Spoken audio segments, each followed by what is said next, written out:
Bismillah ar-Rahman ar-Rahim. Assalamu alaikum. Peace and blessings to you throughout the universe. It's a blessing to have you all with us in this Digital Media Academy. This is something I've been thinking about for a number of years, since all the way back since my first company, Wide, in 2015. Now that I have these two companies, the Center for Global Muslim Life as the nonprofit wing and Beyond Border Studios as my production studio, I thought it'd be really important to create this partnership between the two entities to talk about what storytelling is. We as a community have to deepen our understanding of how to tell stories. And in these times, we have no choice, right? Everybody is online now. You have to be online, and we all have to step our game up to compete with how everyone is looking for attention, right? Everyone is trying to be seen. This is about brand building. This is about really taking our work to the next level. So with that, we'll get started.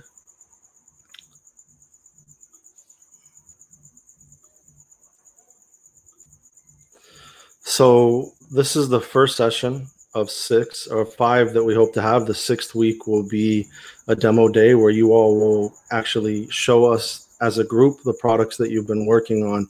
But we really wanted to emphasize this idea of telling beautiful stories, because this is ultimately what this is about, right? This is about telling the beautiful stories of the community, of the Muslim community, of different diverse global communities.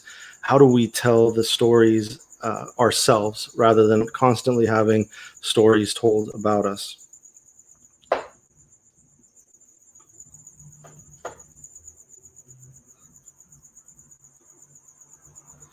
So obviously, the Center for Global Muslim Life, we are really trying to connect communities, Muslim communities around the world, and do this in a super intentional way. And the way that we're doing this is through creating global convenings that create cultural change. Our goal with this Digital Media Academy is to network digital media producers from diverse institutions around the world, to bring people together to really, so that we can better understand each other, so that we're better networked, so that we understand what's going on around the world, rather than just knowing what's going on within our own small communities. And with Beyond Border Studios, this is what we've always done, and we've used that language intentionally, right, as beyond borders, because we understand borders to be physical borders. I live here in San Diego, like I was saying, on Kumeyaay land, the indigenous people, and I wanted to give that land recognition. But we live right at the U.S.-Mexico border. So we know how real those still fences are that destroy people's lives and that are acts of war. But we know that before those steel barriers can be built, they have to be built within our hearts and minds. So really, this is about how do we break down those barriers and borders internally to transform our world. In this 6-week course, we'll go in depth. This course, we're going to talk about the foundations of storytelling, and that storytelling is really the foundational thing. If you don't understand storytelling and how to build a culture of innovation and creativity within your organization, then you could get all of the different production components down, but you won't be able to do this well, right? And so week 2 really is about going deeper into brand building, content development, content strategies. Week 3, publishing strategies for 2020, talking about the way you can use live streaming, the diverse social media platforms, how to publish beautiful content, whether it's through video, or on social media, how to build your own in-house production studio for yourself, for your company, for your nonprofit. Week 4, really talking about marketing and understanding your own institutional data. And then week 5 will really go more in depth, where we talk about PR and digital fundraising strategies. And then we'll finish where we do this demo day where you all will pitch a Ramadan, end of year, holiday pitch, something. You'll come up with some product in this course, and we'll go over that towards the end of this session, what that looks like, and then we'll be giving you feedback. I want to make sure also that everybody connects with me personally. I sent a link out for you to schedule time so I can really get clear on what your goals are for this program. That's part of the reason why we're doing this, is so that I can go deeper with individual storytellers, because if I just do consulting and big brand projects and video projects, I can't have as much reach as I can with this course, where I can really touch a number of institutions. I can touch a number of individuals, and we can train ourselves up and learn from one another within this work, inshallah, God willing.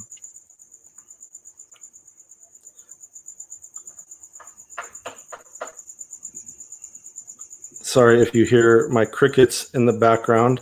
I'm in, we're out here in nature in the garage. So where we, like I said, we gotta hack it how we can. And this is the home production studio.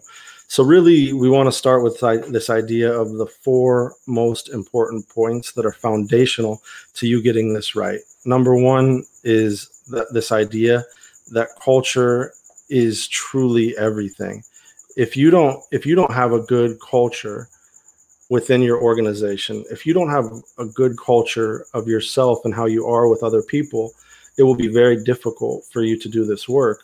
Media production and filmmaking, all of this work are foundationally team sports. And, those of us who played sports, I played sports when I was younger, throughout my life, it's such an important lesson in how we work together. And if you don't have the right culture, the culture and teams will always be individual talent. So no matter how talented you are as an individual, without the right culture, you'll never be able to do this. Sorry, I'm having some issues with going back and forth between screens here.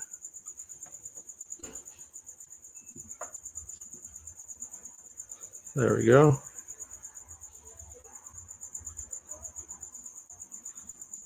Go back to that screen.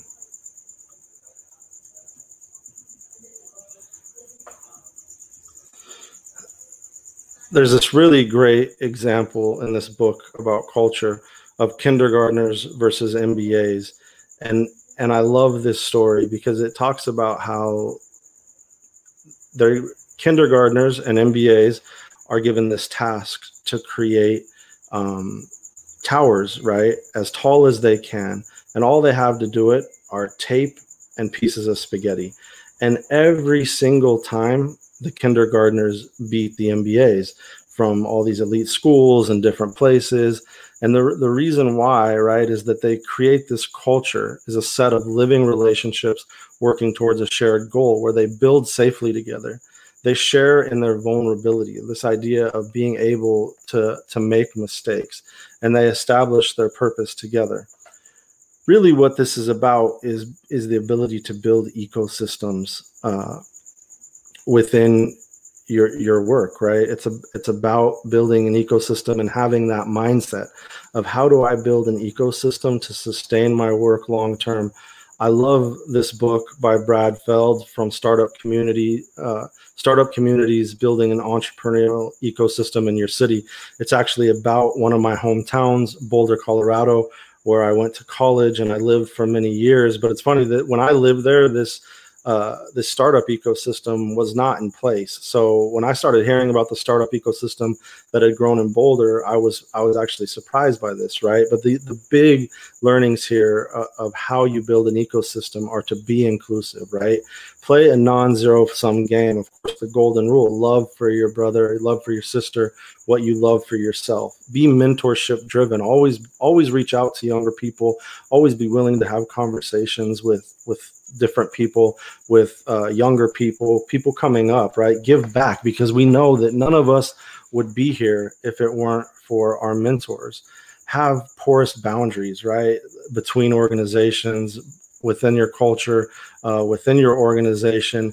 Give people assignments, right, and experiment and fail fast. I think that these are all super important, and especially when we think about what I call and what many call in the United States, the nonprofit industrial complex, which really is this idea that our institutions fail because they're these founder syndrome ran entities where this founder can't give up control of the organization. They refuse to move on. They refuse to empower the people they work with.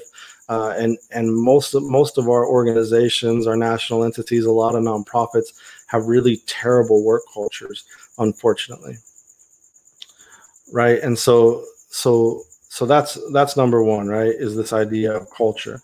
Number two is that every organization, right, is now a digital organization. The sooner that you accept that within your own organization, the better off you'll be, right? You have to be able to break into these spaces right now. And obviously that's why you all are in this course. So I don't need to go too in depth into that.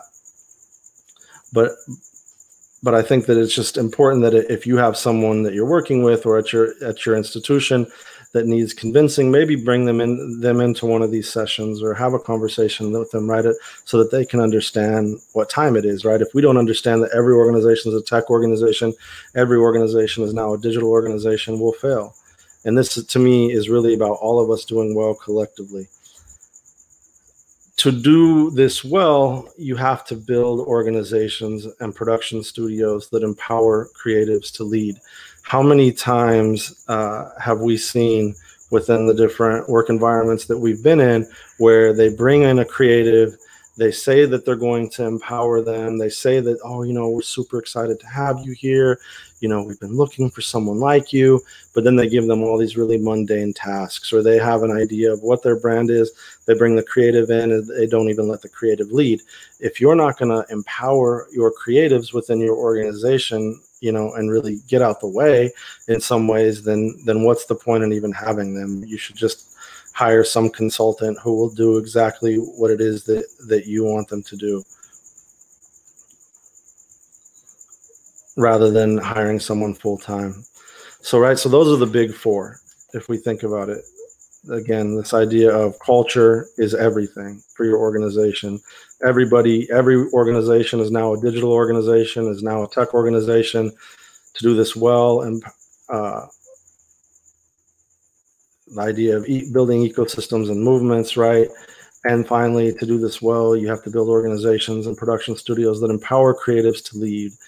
As we know, and the reason why you're in this course now, to get onto the storytelling component, stories are at the center of every part of our lives, right? If you look at this photo, what is this a photo of? This is ultimately a photo of the universe, the cosmos, the stars. Every culture has told stories about the stars. They've told their own stories. They've named constellations, many different things, but they've named them reflective of their own cultural values, right? It just shows that the stories are embedded into every aspect of our lives, whether it's at the level of the family, the level of the stars, the level of the culture, the level of the tribe. And one of my favorite quotes about this that has to do with our life from the Islamic tradition is from the Diwan of Sheikh Ibn al-Habib. That his Diwan is really beautiful. It's on YouTube if you want to listen to it. That existence is meaning hidden in form. What does that mean, right? That means that all of our existence as human beings on this earth, especially those of us who believe in a creator or believe in a higher being, is about finding the meaning in our lives. Why do things happen to us? What is the story that our creator is trying to tell us? How do we create transformation in our lives? So it's important that we start with, framing. Obviously, I'm telling a story when I say Bismillah ar-Rahman ar-Rahim, the clothes I'm wearing, my shirt from one of my film festivals, the photos that I have in the background, the books that I chose to be in the background, right? But it's important as we get started to also frame how this is going to be different. Yes, this comes from a position from me as a Muslim and as a Muslim storyteller, but it also comes from someone who has a long history in ethnic studies, studying history from below, as we call it in the United States. My dear beloved sister, May God have mercy on her soul, Damira Ahmed. She was a student striker at San Francisco State, where I did my master's in the College of Ethnic Studies, one of only 2 colleges of ethnic studies in the U.S., where they went on strike for an entire year to create this college so that we could study our own stories ourselves, so that people of color could study their stories ourselves. Obviously, I am a white American man, but my life would not be what it is without having 2 degrees in ethnic studies, without doing PhD coursework in ethnic studies, without really understanding, listening to stories and understanding the way the world actually is right now, right? And I think we see this in a lot of the media movements that are happening in our time, especially led by Ava DuVernay, right? That we find the work that she's doing, empowering Black filmmakers, Black female filmmakers, to be so empowering and so moving with her Array Studios.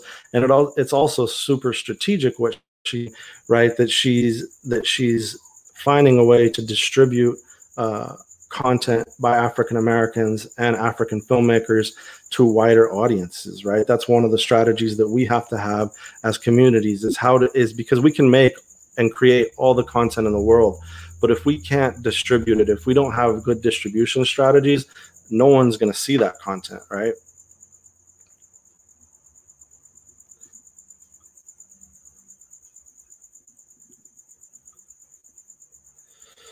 So, because even within ethnic studies, right, everything is ultimately about framing. If all of history has been framed from the perspective of the so-called victors, the perspective of the colonizers, then we'll never understand what our own stories are. We won't understand the true value in our stories. And now it's even deeper, right? It's the struggle at the epistemological level, the true understanding of knowledge, to say that Western culture will not define what is knowledge.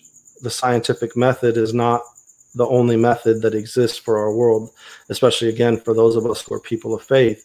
So this idea of framing, this is a photo of the US-Mexico border where I made my film, A Prayer Beyond Borders, and where I helped build the border mosque. And you see the stark differences of Mexico on one side and the United States on the other. And you see the reality of the border fence even going all the way out into the ocean. This isn't a shot that you normally see in the United States. It's not a shot of the border that you see unless you live here or unless you've studied this. So the question within framing is, how are our realities framed and how do we reframe them, right? So this is a shot from our day of national prayer of our beloved Pastor Guillermo from Mexico, who's been leading that work with Reverend John Fastil to build the border church for the last 10, 12 years. This is, if we switch the framing to the ground level and we show at Friendship Park families touching their pinkies together, we see, because they're separated by this wall and that's the only way they can see each other. People traveling from thousands of miles in central Mexico and in central parts of the United States to this wall, because it's the only place on the US-Mexico border where those families can even touch, right? Maps, another great example of framing, right? This is a map that I grew up with in the United States, going to elementary school in the 1980s here, where of course the United States was at the center. Asia is cut in half. We can't really, see Africa at all. Africa and Greenland are the same size.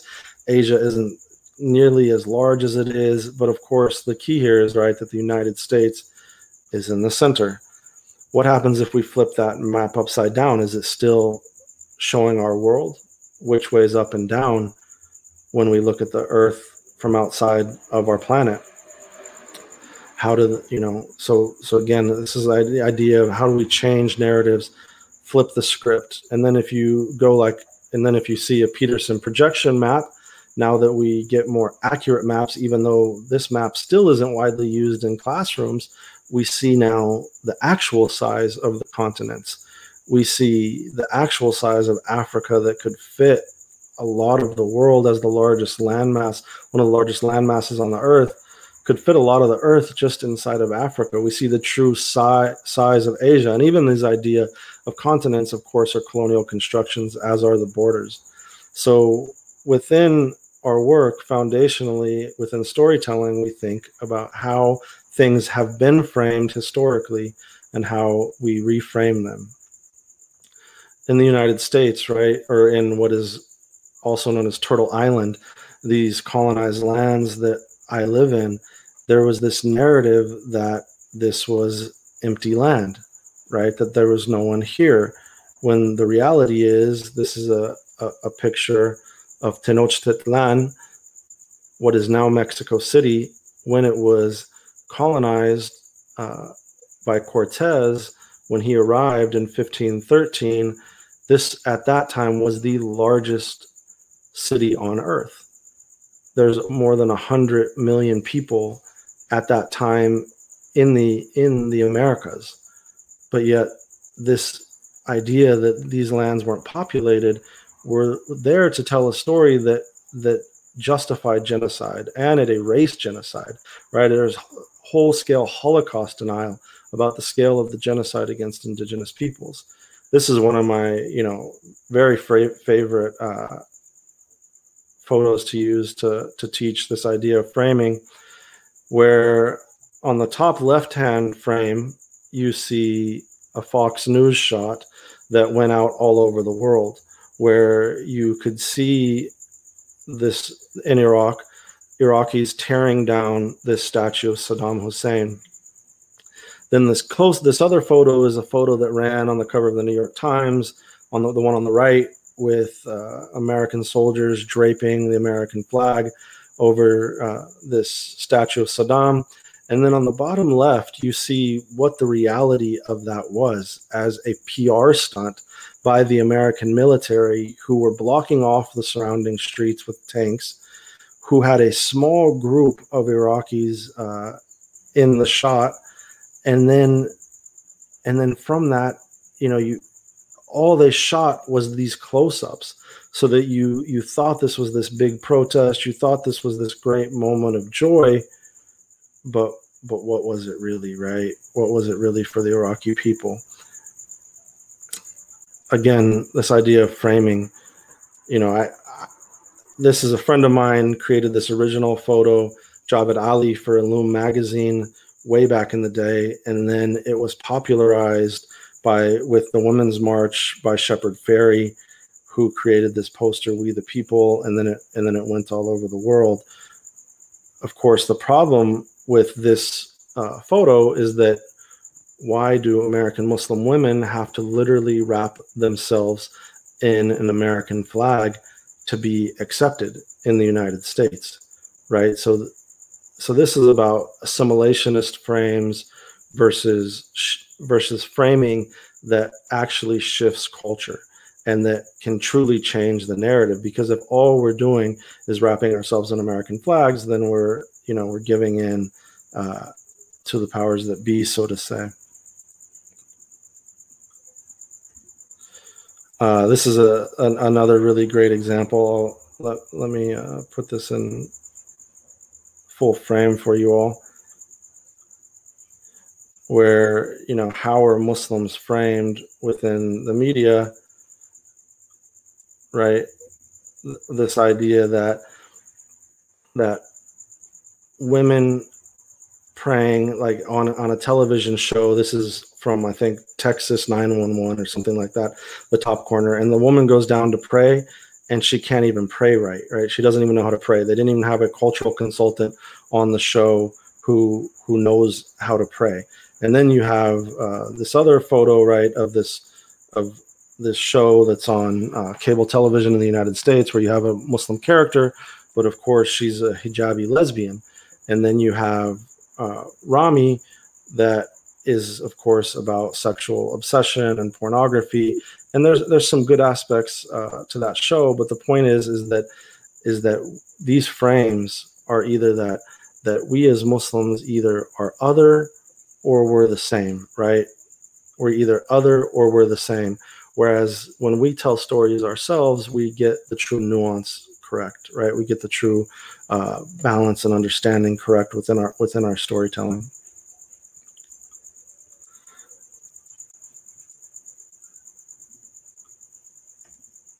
Again from 911, Texas 911, where representation matters, and this is the story where the woman wearing the hijab on the show, her hijab is blown off because she's a firefighter, and then her hair is totally perfect, right?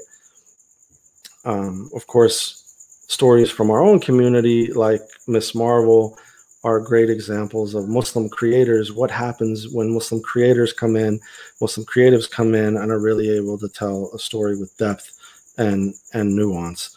Of course, when we talk about storytelling, so much of this is within the context of what has been called the hero's journey. Most stories fall within this, right? Where you have the status quo and this adventure, trials and crisis, and return to this new life and the resolution, right? It's from the ordinary world to the special world. This is within Star Wars. This is within almost every major type of storytelling there is. And then now the opposite of that is the anti-hero's journey today, right? Where you have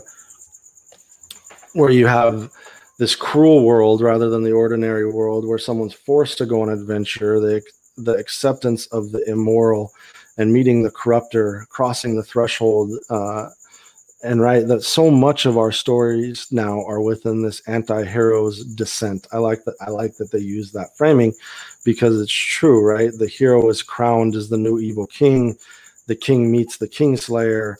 They have self-realization, but then they realize the ultimate mistake, and there's this final duel, and then there's an atonement. But it's either rather than having the historical, framing where at least it was a hero's journey, now unfortunately everything is framed around the anti-hero, right? I think this is just different framing. Pixar, as an example of obviously one of the most impactful groups of storytellers in the world, these 22 rules of Pixar storytelling, right? You admire a character for trying more than for their success, simplifying focus and combine characters, hop or detours, right? You come up with the ending before figuring out your middle, right? There's all these really interesting tips here that you should look at to say, like, how do they do it more? One of my favorite books about storytelling, which I've linked in the class here, is the biography about Pixar, because it's an understanding of how you do storytelling in an effective way, but how you take big risks. And that's even at a corporate level, that they've always taken really big risks in their storytelling, in a way that you see now what they've gotten.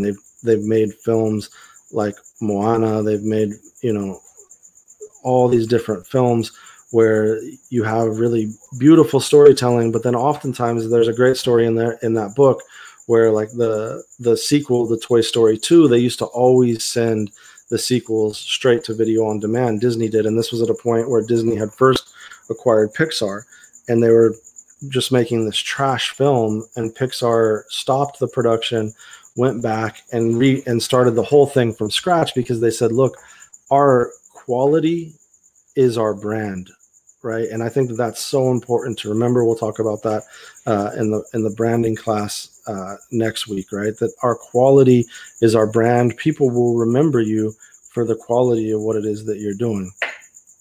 When we talk about storytelling from an Islamic perspective, right? Since we're really, a lot of us here in this course are Muslims, and we're talking about Islam. It's important that we talk about Islamic storytelling, or storytelling from the worldview of Islam, the term that one of my beloved teachers, Sayyid Naqib al-Attas, uses, right? There's this ayat in the Quran that says, we tell you the best of stories in revealing this Quran to you. In understanding this, when we go into the study Quran, we understand a number of different things about this, right? these ayats are described this way because it's understood to bring together all the truths related to one's religious life as well as one's worldly affairs. This ayat is talking, this is revealed when the Prophet ﷺ was asked to tell a story, and this verse from Surah Yusuf, verse 3, was revealed to him. It can be talking about the Quran as a whole and the most beautiful stories, and it can be talking about Surah Yusuf specifically, which is understood to be one of the most beautiful chapters of the Quran through its language, its eloquence, and its content. And if you've never heard Surah Yusuf in the Arabic, whether you're, if you're in this class and you may not be Muslim, go listen to it and you'll hear the power of the words, even if you don't understand the Arabic, just from the rhythmic nature of it. And then another verse in the Quran refers to the Quran as the most beautiful discourse, right? So within our understanding of how we understand storytelling from a Quranic perspective, what it's talking about is our religious life, the oneness of God, the nature of the prophets, the angels, the saints, the awliya, the righteous people, the evil people, people who have knowledge, people who are ignorant, dream interpretation, the idea of forgiveness, the reality of forgiveness and divine love. And then it's also talking about the worldly life, right? The idea of our kinship on this earth, the earthly trials and punishments that we'll go through, human life, travel, business transactions, social etiquette, politics, and human deception, right? These are the different ways that we see storytelling talked about from a Quranic perspective. And then next, right, more deeply in Islamic storytelling, broadly within the tradition, it's this idea of storytelling as virtue ethics. If you think about the time before our current anti-hero era of storytelling was meant to teach us virtues. They were allegorical tales to teach us virtues. And one of my favorite examples of this that I saw recently is this story about Yunus Emre, who's the most famous Sufi poet or Muslim poet in the history of Turkey. And the story is basically that he meets his sheikh, and this happened in real life. Of course, the story that's in this television series is made up. It's on Netflix if you want to watch it. But every episode, the sheikh, who is his sheikh who he meets, tells a different story. And he tells stories from the Islamic tradition, stories from the Christian tradition. It's really incredible that you see how that storytelling is used, and then it relates to the stories that are happening within the television show. The writing on the show, unfortunately, the English translation that's on screen, I don't think is nearly as beautiful as the Turkish language and the writing in Turkish, but even still, we get part of the beauty of this storytelling, right? And then if you want to go really in depth with this, there's a really beautiful book. You can see it behind me here.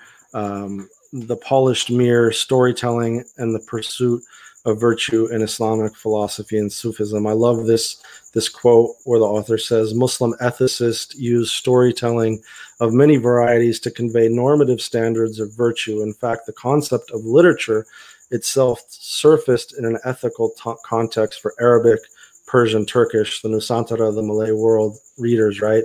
This can be seen in the Arabic word adab, which our authors would have known to mean both a category of wisdom literature and proper conduct, right? This idea of adab for Sayyid Naqib al-Atas is also understood at a civilizational reality, that adab or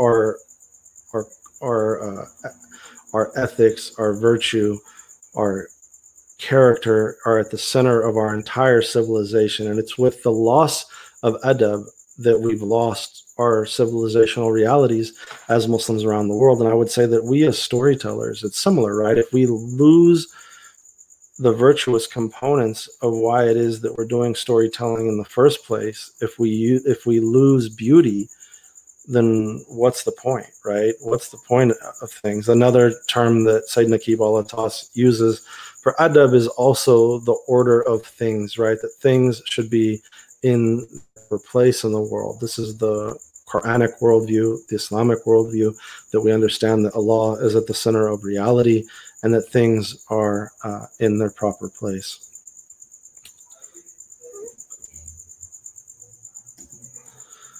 To me, one of the most important things to talk about, right, is another Muslim who's made a huge impact.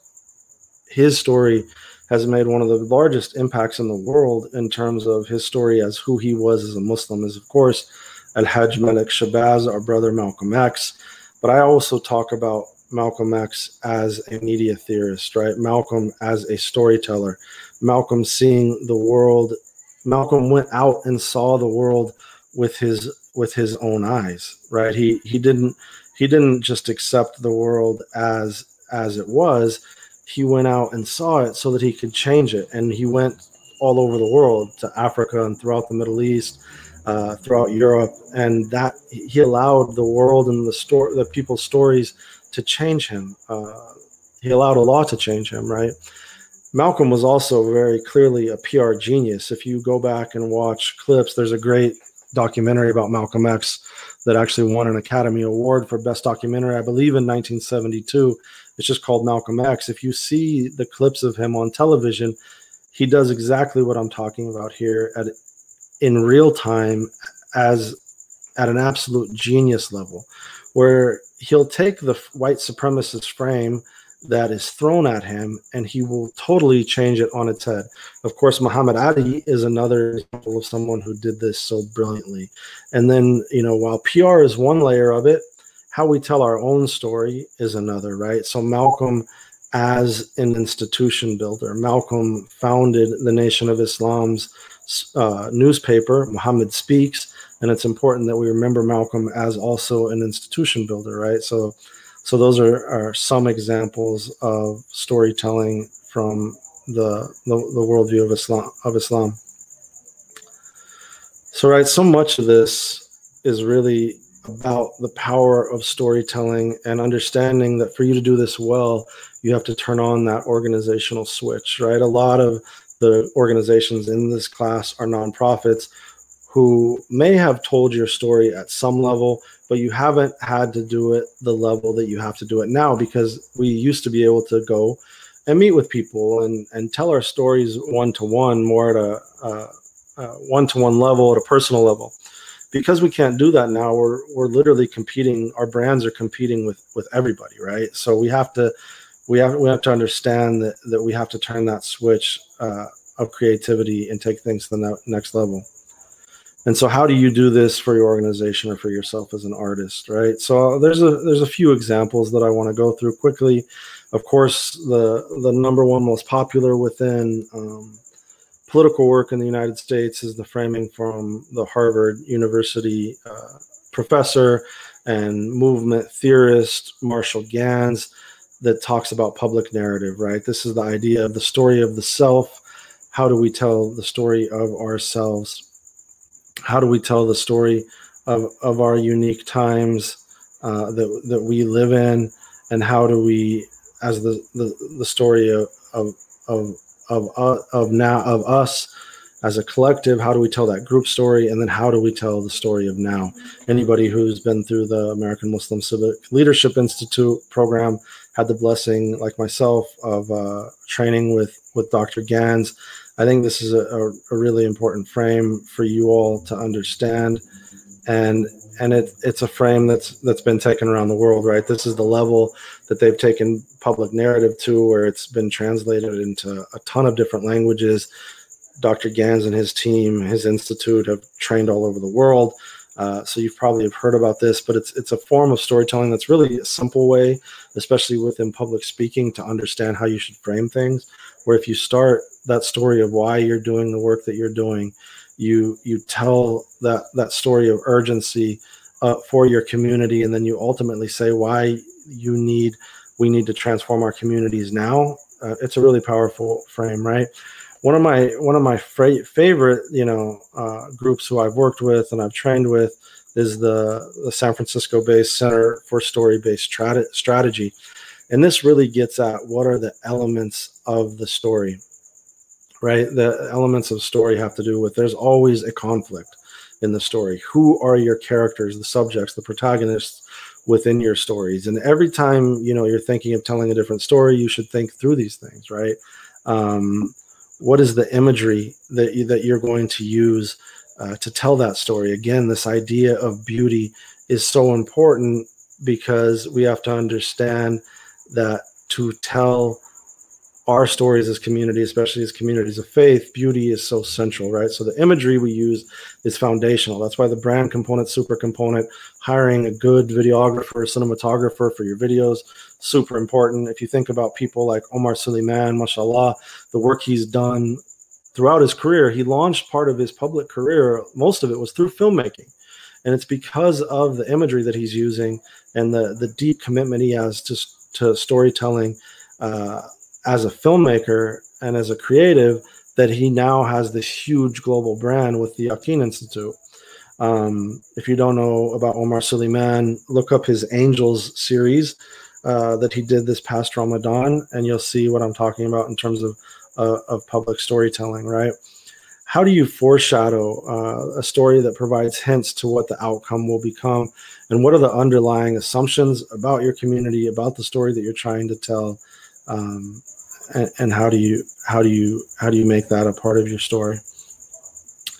Foundationally, the most important part about this framework and why I use it so much, and it's just, even if you're not working in the social justice arena, you just have a brand. Like we have a lot of groups from Southeast Asia and Singapore in the class, colleges, public brands, telling their stories in really powerful ways. So you may not think of yourself through a social justice frame, but using this framework of the battle of the story is super helpful, because you're understanding that every brand you're competing with has their own story, and then you have your story.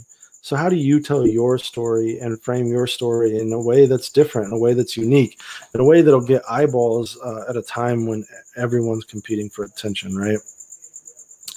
But I think that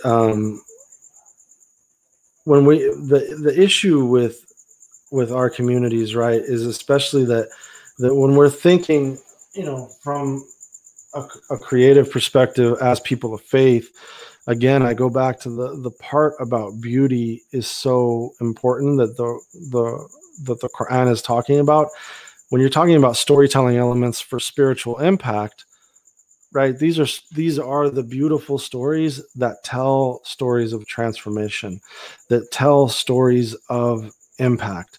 Visuals are so key here. Like if you, in our film festival, which I highly recommend you all check out our session on spirituality in film, because if you understand how within filmmaking, spirituality in film is one of the most complicated things to convey through a completely visual medium, right? So when you're trying to convey something that is about the spiritual, it's about something that ultimately we all feel in our hearts. Our relationship with God is in our hearts. It's an experiential reality, inshallah. I hope that it is for each of us. I pray that it is for me. I pray that it is for you.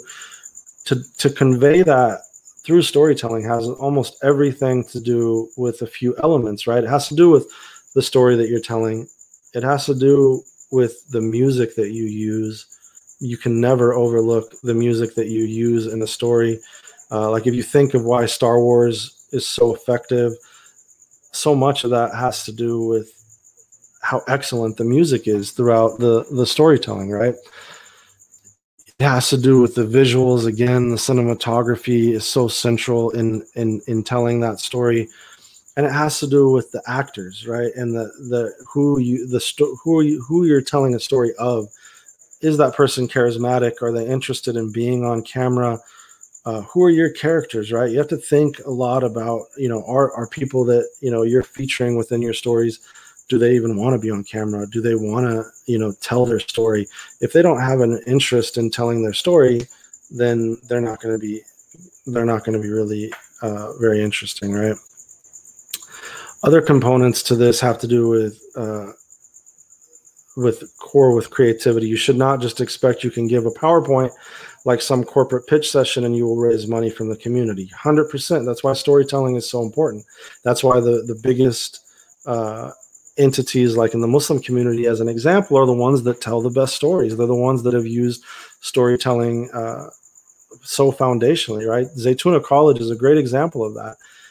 Whatever you may think of Zaytuna College, you know, I was around that institution from its founding, and it was because of the core group of creatives and always using Haroon Sellers being the primary one, always using different technology, right? Being on Apple's podcasts right when they launched, like 10, 12 years ago, putting lectures there for people to be able to find.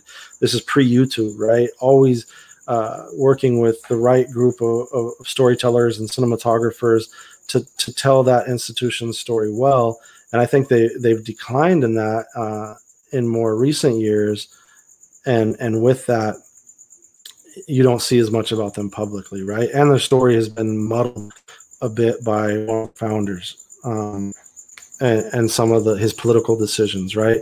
And so that, again, goes back to brand, and it's messed up the brand. So this is especially true for young people who are so brand consciousness, right? I can't say enough about that if you don't understand how young people look at the world, if you don't understand how much content young people are consuming, then you're not going to be able to tell your story well. Next slide, right? And I wanted to do this in a way that wasn't so slide heavy, but it's hard when it's this much content. Again, that a lot of this, especially in the United States, has to do with what are stories of empowerment.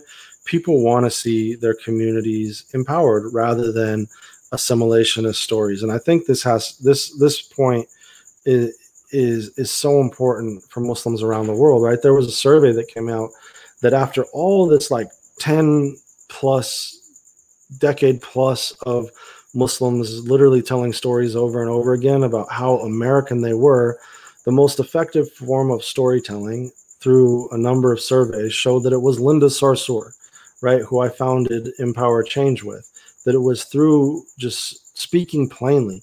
How could we forget people like Malcolm X and Muhammad Ali when we're telling stories of empowerment and we want to show our community empowered?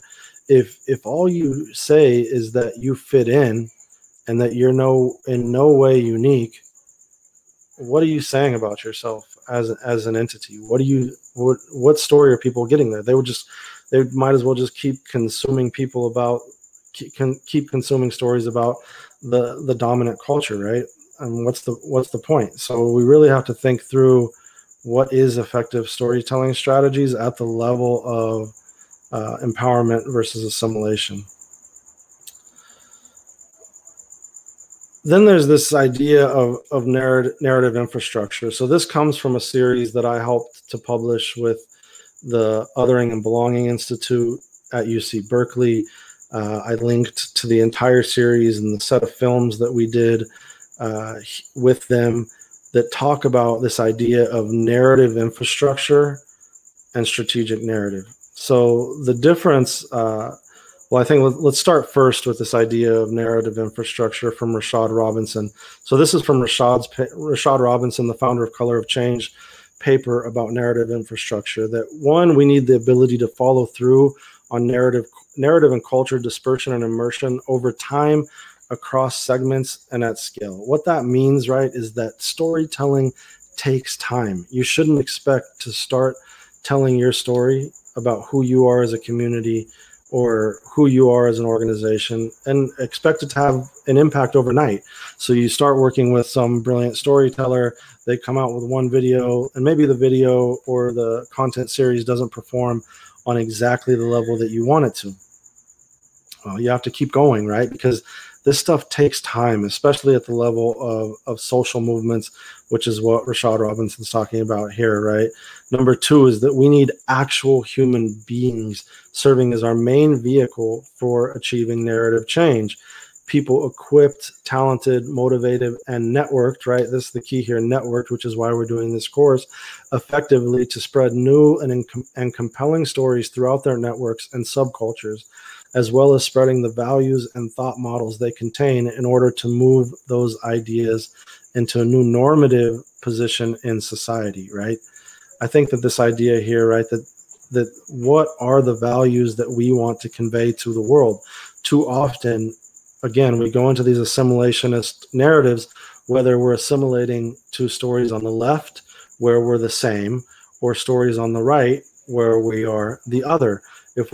We should tell stories that are authentic and that are authentically ourselves. And that's how we make true impact at scale. Number 3 is that we cannot forsake the power of brands, right?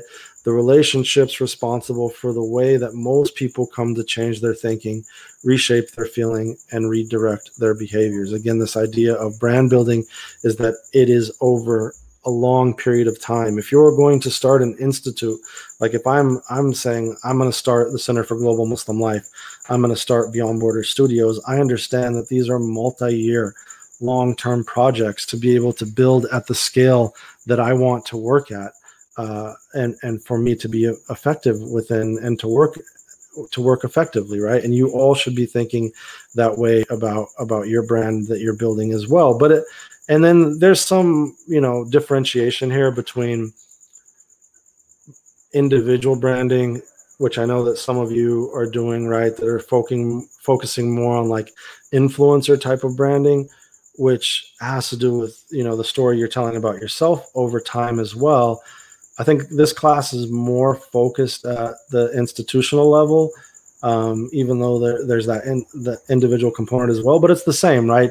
People, you're only so good as who you are as a person, what people think about you. If people don't like you, at an individual brand level, they're not gonna like what it is you're telling in the story, the larger story that you're telling. So in that way, they are deeply related, the difference between institutional branding and influencer branding.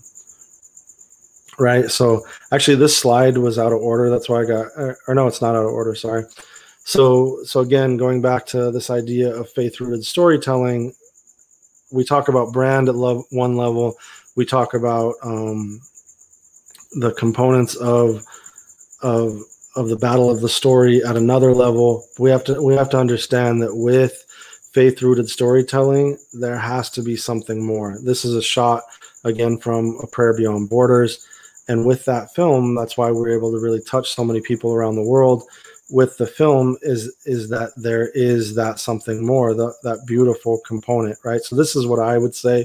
This is the frame that I'm working on as someone who is working on this idea of having spiritual impact, is that beauty and faith and action and meaning equals transformation and spiritual impact, right? So it can't just be action to change the narrative, right? There has to be beauty, faith components, faith in action that has meaning to really be able to tell stories of transformation and deep spiritual impact.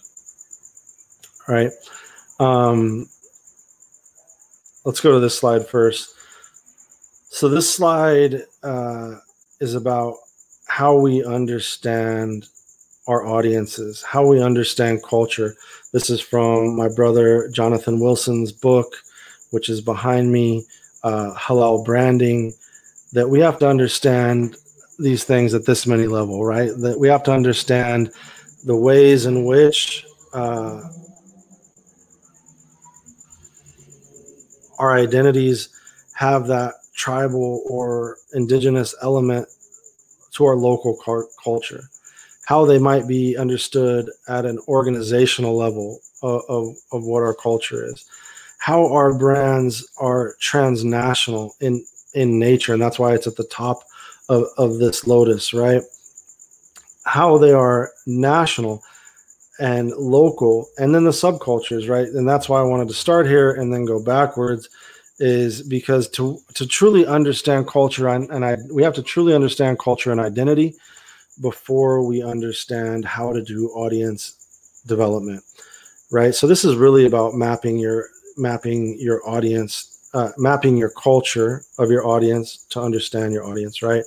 How are you related to this culture? How are you related to this culture for you to truly understand it? Muslims are a great example of this, right? Even a lot of Muslims have this idea that we as Muslims somehow should all be the same thing, or that we somehow are all the same thing. And you can think of any other group like that, whether it be Christians or African Americans or Latinos or whatever it may be, right? This idea that we are all the same, when we know that foundationally, for us to truly understand one another, we have to understand these things at so many different levels, right? We have to understand Muslims from where are we from, right? To understand who we are. And this is what Dr. Jonathan's talking about. What is our race, right? Race, unfortunately, is so important to understand in our world, and especially amongst Muslims, because we're so multiracial. What class of Muslims are you trying to appeal to? Because is it a working class group of Muslims, like an organization like CARE might broadly appeal to, or are you just going for an upper class bourgeoisie donor class that a lot of Muslim organizations try to appeal towards, right? I don't think that we should do that, but that's a different story, right? What age group are you going after, and how do you understand it? What gender makeup, and how do you appeal to both men and women? Because almost every organization has to appeal to both, right?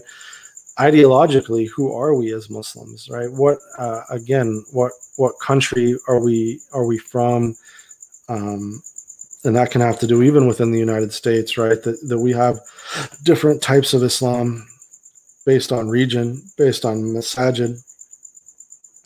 Like what is the spiritual component to the story?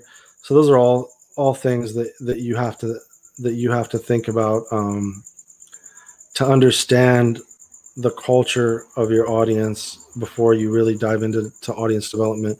And if you want to go deeper with this, right, and we'll talk about that in the next course, you can really write these things down, right? Begin to create a chart of exactly who the culture is around your organization.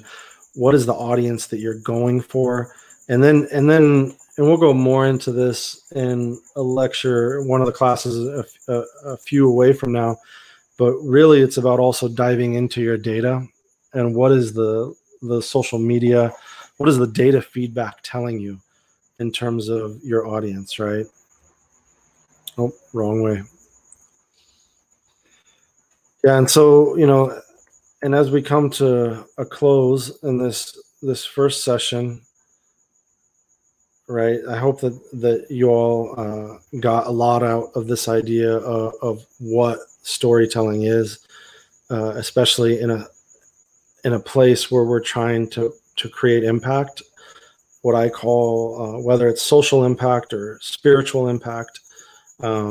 This is storytelling for spiritual impact. This is storytelling for social impact and social transformation, to tell the beautiful stories of our community that are not being told, right? So that's one component. And then now to understand more deeply what it is you'll be doing in this course, it's really important that we understand this idea of the lean startup model. And I've linked some resources to go more in depth about the lean startup model, but this is what I would say the lean startup model is for media production, right?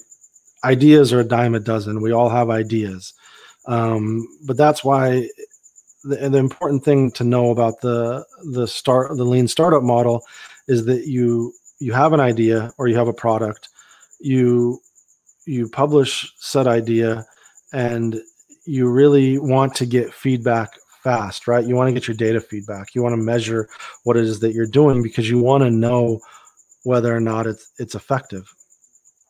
And so it's this idea of start quick and fail fast. That's the idea of the lean startup model, right? So you can do any number of things, right? Whether you want to launch a live show, whether you want to launch a new website for your organization, or a video series, or an email newsletter, or a YouTube channel, or an Instagram live show. You want to launch research in a series of articles, or you want to increase your SEO ranking and versus your competitors, or you want to, launch some type of social media campaign or a crowdfunding campaign, right? That's about building. And then I realized that I messed up the slide, right? On the learning side, where it's repeated, but learning is really about that. Again, it's about that data feedback, and that you're able to measure. And so that's why you can, even looking at your data of products that you've created already, could help you in thinking about what product you're going to build within this course. So the idea is that everyone's coming up with a different idea for the course. It can be as simple as, I want to create a launch good campaign, or a crowdfunding campaign to publish a book that I've been thinking about publishing for a long time. I have the book finished. I don't have the funds to do it. I want to create that. Or I want to create an Instagram series that's going to get my Instagram following to 10,000 followers. Or I want to create a video series that's going to be super compelling about this group of people here for Ramadan, right? Or I want to create a newsletter that grows my email list by X amount, right? And so we're going to go through the different strategies for these things. We're going to go through the different tools for them throughout this course. But the way that you should be thinking about this is that you are going to work on creating one of these ideas. You're going to, see if you've created one of these things already. You're going to look at what your data is already. We could talk about that on our one-to-one call, what your ideas are right now, what you want to test. Most of you already have ideas that you want to work on. If you don't, that's something that we can brainstorm together about. But I would ask you to think about, even if it's at a personal data level, right? What has been the reaction that you've gotten when you've posted about the ideas that you're working on, or when you've posted some different pieces of content? How do you reach an audience? How do you reach audiences in more effective ways? So I think that's the last slide. No, right? The final slide is actually, and this is the reality of digital media companies today, is that it's what's called this network integrated media company, right? This is the way that we all should think about. Everyone today, you're a publisher. If you're publishing on social media, you're publishing on your website, we should think of ourselves as publishers, right? As media companies, as brands, right? And so everyone today, if you're publishing to the web, you've developed this, you're people making things, you've spent all this time developing this piece of content, you've published it to the web, wherever that is, whether it's on your website or on email or on social media. What's the data and learnings that you've gotten from that? And then how do you take that data and learning, and how do you double down, right? So a good example of that I talked about in the session about my own story, class 0, my own story as a media producer and a storyteller, right, is that with my first media company, Wide, I had no idea what the response would be when I launched this article. I was very interested in social justice content. I was very interested in telling, social impact stories about the Muslim community, a lot of it in the United States. But then I published this piece about the 50 global Muslim startups. And that was the most viral article that we ever wrote. And still, I think that article has hundreds of thousands of hits. Now the SEO score on it is insane still today. We're doubling down on that with the Center for Global Muslim Life by having, this conference focused on global Muslim startups, on Muslim entrepreneurs, because the data feedback was such that it showed me that that's what my audience was interested in, right? Or, whereas a lot of the social justice content, a lot of people are interested in it, but not the whole world. If you're looking for global, my audience that I've always been interested in is what is the global Muslim audience, right? So I had to learn from the data, and then you double down your content and you're learning, and then you keep going back and forth with that, right? And you really you double down, you go more in depth. What's next, right? What's next for you as a storyteller? So that's the first class. We're going to have now a live session in a few days where you can ask me questions directly about this content. I would recommend that you do the readings and that you go more in depth with the things that interest you most. There's that I put the link to the Battle of the Story worksheet where you can really take a story that you're trying to tell and think about it from that perspective of what is the battle of the story. Or you can, if the battle of the story doesn't work for you, you can call it the battle of the brands, right? What is a brand that you think that you're competing against, that you think that you can tell a better story than they can, and how do you do it, right? So yeah, we thank you all for your participation in the class, for joining the class. I'm excited for these 5 weeks, and we hope to talk to you all more soon. And we will have another course next week, inshallah, God willing. And I hope you all are well. May your stories be beautiful. May your learning be beneficial. And may God bless you all. Assalamu alaikum. Peace and blessings.